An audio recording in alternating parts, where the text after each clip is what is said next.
Баршаларыңызға қайырлы күн, каналға қош келіпсіздер. Бүгін сіздерге осындай хит рулеттің рецептімен бөлісетін боламын. Өте жұмсақ, ауызға салсаңыздар ерейтіндей болып шығады.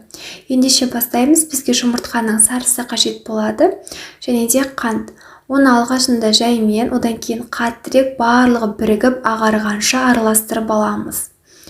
Қыздар, мен барлық құрамдары мен мөлшерлерін описанияда жазып қалдырдым. Сол жерден қарасаңыздар болады. Менің тестам осылайынан ағарып шықты. Енді бұның үстіне бөлме температурасындағы суымызды құямыз. Суымызды екіге бөліп қойсаңыздар болады. Сол уақытта тестамыз әдемі болып шығатын болады.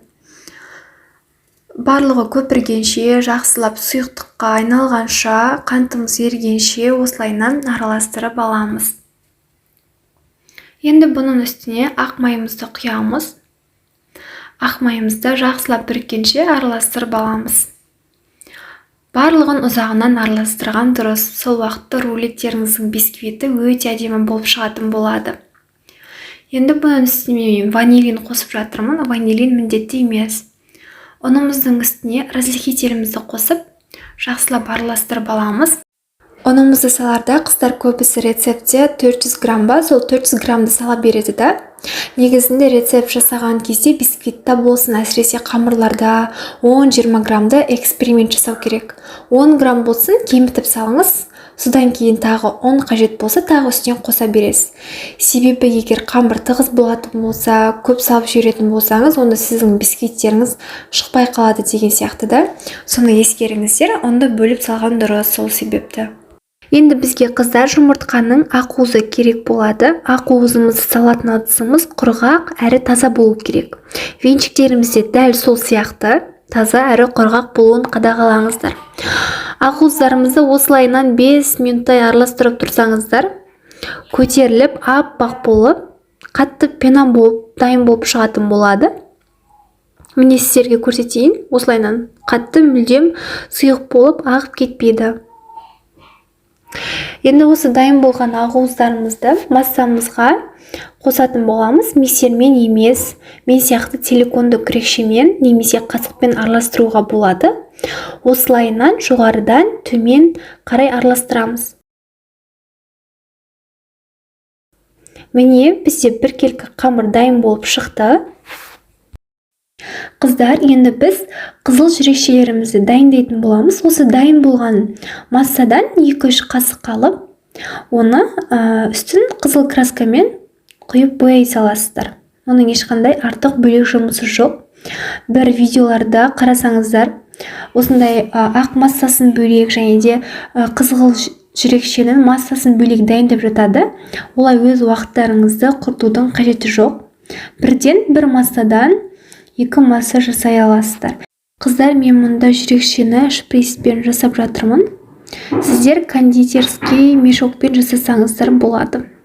Жүрекшенің көлемі өздеріңіздің идеяларыңызға немесе фантазияларыңызға байланысты. Үлкенірек қылып жасаймын десеңіздер, үлкенінен жасасаңыздар болады. Мен барлығын осылайынан жасадым да, оны пешке бір 30 секундқа ғана кішкене піскенше ғана салып алдым. 30 секундтан асырмаңыздар. Егер де пешке салмайтын болсаңыздар, мынау ақ тестамыз бен қызыл тестамыз бір-біріне араласып кетеді, жүрекшелер шықпай қалады. Енді үстіне осы массамды салып, барлығын біркелкі етіп жағып аламыз. Біркелкі етіп жақпасаңыздар, ортасы жұқа, шеті қалың, сондай болып қалуы мүмкін. Осы тестамды енді мен пешке 10 минуттай ғана салып алдым. Сіздер бұлай сарғайтып емес, бұдан да ақшыл етіп алыңыздар. Менде осындай жүрекшелерім тестамның бетінде жабысып, әдемі болып шықты. Енді мен бұларды үстіне сүлгі жауып, суығанша жақсылап бөлме температурасына қойып қоямын. Осы аралықта қыздар, мен рулетімнің арасындағы начинкасын дайындап жатырмын. Начинкасында менде сливки мен творожный сыр болды. Сіздер өз қалауларыңызша заварной креммен немесе басқа да вареньялармен жасасаңыздар болады. Менде рулетім суыды, енді мен бұны сүлгісінен босатып аламын. Менде мына қарап тұрғандарыңыздай бисквитіміз мүлдем сынбай әдемі болып, жұмсақ болып шықты. Енді өздеріңіз дайындаған начинкаларыңызды рулетіміздің арасына жағып шығамыз. Начинканың арасына құлпынай, банан, өрік секілді жеміс-жидектер қоссаңыздар болады, бірақ ол міндетті емес. Мен де қосқан жоқпын. Енді рулетімізді осылайынан қатты нығыздаудың керегі жоқ. Әдемі етіп орап шығамыз. Қорықпаңыздар, сынып кетпейді. Қыздар, осылайынан тегіс жерде орап алыңыздар рулетті. Сіздің үстінде қисық жерде орайтын болсаңыздар, ол өзінің қалпын ұстамайды.